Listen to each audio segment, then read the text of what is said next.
Hé Stanley. Oui, monsieur. Tu seras au office de serveur ce soir. Donc une fois que tu auras fini de nettoyer, mets un costume et prépare-toi à servir les invités. Monsieur, je suis censé fermer à 19h. C'est la fin des heures de travail pour moi, monsieur. Eh bien pas aujourd'hui, tu seras probablement ici jusqu'à demain matin. Un des serveurs est tombé malade, tu vas devoir le remplacer. Monsieur, cela signifie-t-il que je recevrai son salaire à la place puisqu'il ne viendra pas? Le directeur a éclaté de rire.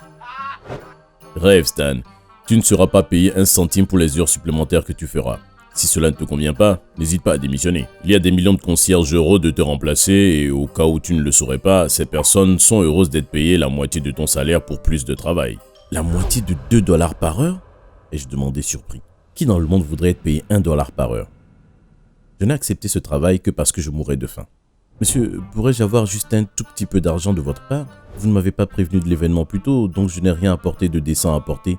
Je dois retourner à la maison, choisir quelque chose et revenir. Il a roulé des yeux et m'a donné mon paiement exact pour la journée. Rien pour le transport pour rentrer à la maison et revenir à nouveau le même jour. Monsieur, voici mon paiement pour la journée. Je suis au courant. Si je rentre chez moi et que je reviens tout de suite avec ça, je ne pourrai pas rentrer chez moi après l'événement, ni même me procurer quelque chose à manger. Je n'ai rien mangé depuis presque 2 jours. Et tu as l'air si fort et en bonne santé. Je pense que tu devrais t'affamer pendant quelques jours de plus pour te sentir mieux. Je pouvais sentir les larmes couler sur mon visage tandis qu'il s'éloignait. J'ai rassemblé mes affaires de nettoyage et j'ai marché vers la porte. Mais un agent de sécurité m'a arrêté. Stan, mon garçon, qu'est-ce qu'il y a? Tu rentres chez toi? Pas vraiment, je dois aller chercher quelque chose de décent à porter et revenir. Pourquoi? Tu as terminé ta journée? Le directeur m'a donné du travail supplémentaire, je fais office de serveur ce soir. Ah, c'est une bonne nouvelle. De l'argent supplémentaire, hein? Les larmes qui se sont formées dans mes yeux ont répondu à sa question. Tu as déjà payé les frais de scolarité? J'ai éclaté en sanglots. Non, je pense que je vais devoir laisser tomber. Il m'a tapoté dans le dos, se sentant désolé pour moi. Suis-moi. Il m'a amené à son casier où il a sorti un costume usé. Il était ample et un peu déchiré, mais j'étais si reconnaissant. Je me suis agenouillé et j'ai serré ses jambes. S'il te plaît, arrête. Traite bien les invités, d'accord? A-t-il dit en retournant à sa position, serrant 20 dollars dans ma main avant de partir. Cette action a été d'une importance capitale pour moi, car je savais qu'il n'était pas payé beaucoup plus, car nous étions largement sous-payés et sous-évalués dans l'entreprise. Salut, je m'appelle Stanley et aujourd'hui je vous explique comment j'ai échappé aux chaînes de la pauvreté et suis devenu milliardaire en faisant quelque chose de simple. Appuyez sur le bouton j'aime et s'abonner si vous voulez aussi devenir milliardaire sans transpirer. L'événement de ce soir était une collecte de fonds organisée par un milliardaire fou appelé le Roi Fou. Je courais partout pour servir des boissons, des collations et nettoyer après les gens. Le Roi Fou a fait des dons à diverses organisations caritatives ce soir-là et la foule s'est déchaînée de bonheur. Les gars, calmez-vous, je sais que vous m'aimez tous. A crié la foule. Ouf, regardez ces serveurs qui courent partout et nettoient après nous. Un travail si difficile et sous-estimé. Vous savez que j'ai déjà travaillé comme serveur? Quoi? Non, impossible. Je n'y crois pas. Vraiment? Ouais, je l'ai fait. C'est votre jour de chance, messieurs les serveurs. Parce qu'aujourd'hui, je vais vous donner 10 000 dollars chacun. Ah! Nous avons tous sauté avec joie. Notre directeur est rapidement monté sur scène et a pris le micro. Wow, vous êtes encore plus étonnant que nous le pensions tous, monsieur. Nous vous respectons beaucoup, a-t-il dit en s'inclinant devant le Roi Fou. Qui êtes-vous? Le Roi Fou avait l'air préoccupé. Je suis le directeur de cette salle de réception, monsieur. Je vais prendre l'argent pour les serveurs dont j'ai la charge. Nous sommes au nombre de 6. Oh bien, super.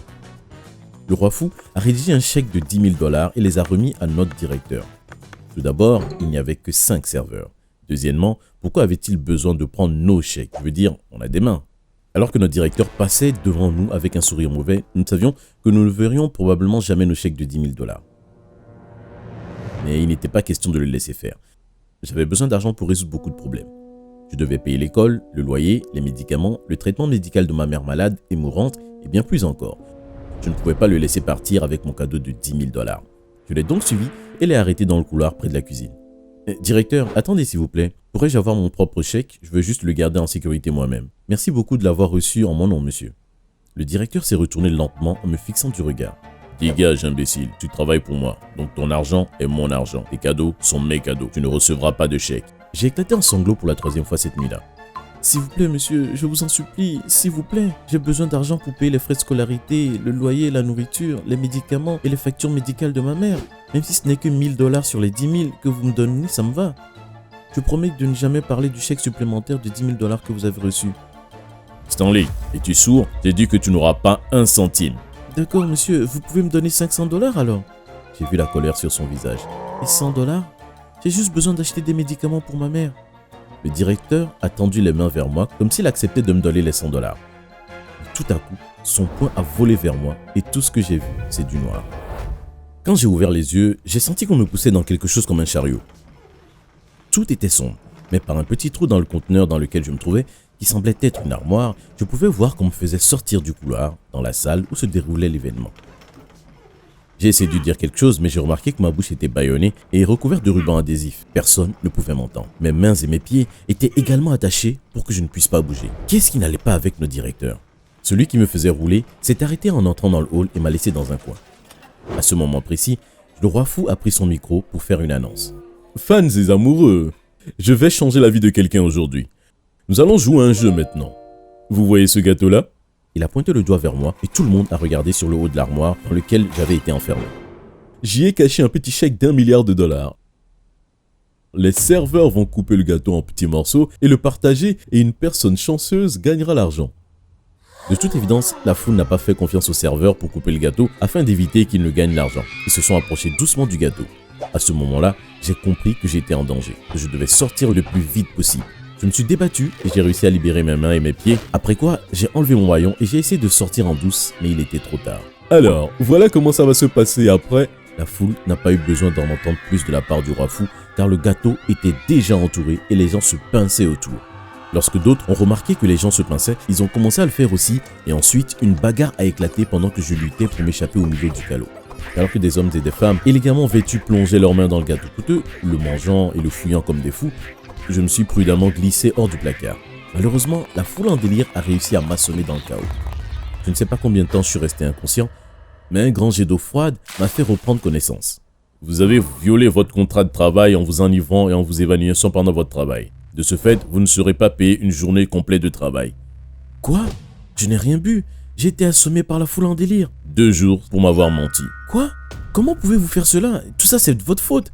Vous m'avez assommé, bâillonné et mis dans le placard à gâteau en danger direct. J'aurais pu être tué. Vous deviez être arrêté pour ça. 3 jours pour avoir menacé ton patron. J'ai senti un sentiment familier de rancœur dans mon âme, mais j'ai gardé le silence. Tu as toujours quelque chose à dire, Stanley? Je l'ai juste regardé avec colère. 4 jours pour m'avoir jeté un mauvais regard. Mais vois les choses comme ça, Stan.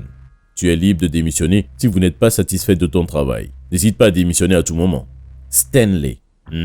C'est Stanley. Seuls les amis proches sont autorisés à m'appeler Stan et vous n'êtes pas l'un d'entre eux. 5 jours alors, Stan. Il m'a regardé en s'attendant à une réponse ou à un mauvais regard, mais j'ai juste gardé le silence et regardé le sol vaincu. Quand il était satisfait, il est parti. Je me suis levé pour commencer à nettoyer. La salle était vide et tout le monde était rentré chez soi. Après m'être levé, je me suis aperçu que j'étais couché sur un énorme morceau de gâteau. J'étais si heureux de voir ça parce que je n'avais pas mangé depuis un moment. Le gâteau était un peu écrasé et sale, mais ça ne me dérangeait pas du tout. Je l'ai joyeusement mangé directement sur le sol. En essayant d'avaler, j'ai remarqué qu'un papier dur bloquait ma gorge. Je l'ai curieusement retiré et je n'ai pas pu croire ce que j'ai vu. Il s'agissait d'une minuscule carte chèque personnalisée d'1 milliard de $. Quoi? Donc personne n'a trouvé le chèque après la folie d'hier soir? Les gens ont dû rentrer chez eux en se sentant assez stupides. Pas étonnant que mon directeur ait été le dernier à partir. Je suppose qu'il est resté pour s'assurer qu'il n'y avait pas de gâteau non fouillé, ou écrasé dans ce cas. Malheureusement pour lui, il n'a pas trouvé celui sur lequel j'étais allongé. Est-ce que ça pourrait être vrai? J'étais probablement encore inconscient et je rêvais simplement. J'ai mis le petit chèque dans ma poche et j'ai continué à nettoyer. C'était dimanche et je devais faire vite pour aller passer la journée avec ma mère. En rentrant chez moi, j'ai remarqué que le chèque était toujours dans ma poche. C'était réel après tout. Je ne rêvais pas. J'ai vraiment gagné 1 milliard de $. Après avoir gardé le chèque en lieu sûr, j'ai passé la journée à parler et à rire avec ma mère. Dis-moi la bonne nouvelle. Qu'est-ce que tu veux dire, maman? Je peux le voir dans tes yeux. Je sais que quelque chose de bien est arrivé. Chut, c'est un secret. Tu ne dois le dire à personne quoi qu'il arrive, d'accord? Je le promets, a-t-elle dit avec sa voix de malade. Cela me rendrait triste que l'argent l'empêche d'aller mieux, mais je savais que tout cela avait une fin. Je lui ai dit ce qui s'était passé et elle a essayé de crier, mais sa maladie ne l'a pas laissé faire. Elle a quand même réussi à sauter un peu sur sa chaise et cela m'a fait tellement plaisir. Le lundi matin à la première heure, c'est-à-dire le lendemain, je me suis rendu à la banque pour encaisser le chèque. En voyant un montant aussi élevé et en voyant mon air hagard, le personnage de la banque a dû confirmer en appelant d'abord le propriétaire du chèque. Il leur a donné le feu vert et l'argent a été viré sur mon compte. Je n'en croyais pas mes yeux.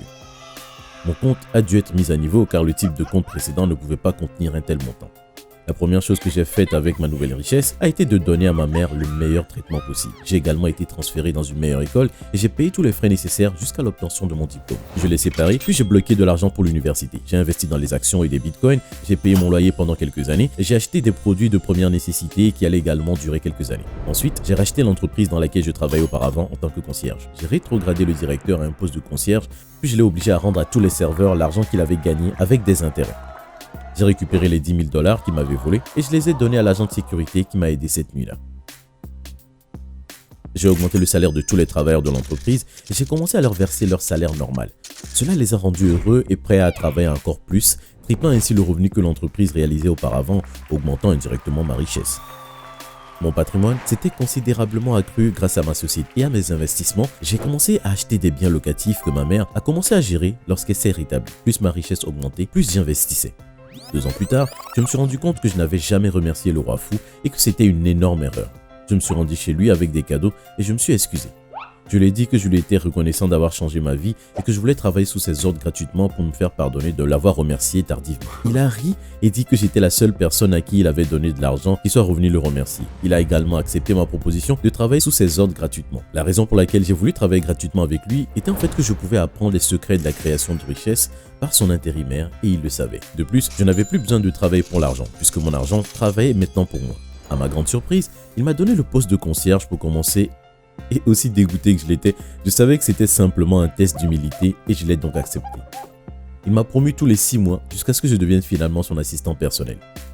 J'ai travaillé avec lui pendant tout le lycée et l'université et cela m'a pris quelques années mais j'ai pu apprendre tous les secrets de la création de richesse et je suis devenu le prochain roi fou après la mort de mon maître.